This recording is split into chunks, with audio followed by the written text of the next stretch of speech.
Mərkəzi Yaponiyanın bəzi ərazilərində yağan güclü yağışlar çayların daşmasına və çay sürüşmələrinin baş verməsinə səbəb olub.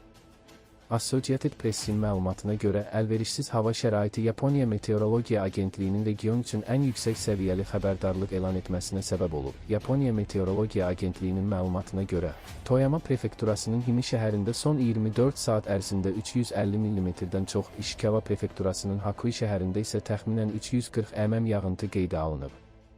Meteorologiya Agentliyi yağışların misli görülməmiş səviyyədə olduğunu bildirərək, bölgə sakinlərini daha yüksək ərazilərə köçməyə və həyatlarını qorumaq üçün tədbirlər görməyə çağırıb. Məlumatlara görə, atmosferin yuxarı qatlarında soyuq hava ilə birləşən isti və rütubətli havanın atmosfer cəbhəsinə doğru hərəkəti Hokuriku regionu üzərində güclü yağış buludlarının yaranmasına səbəb olub.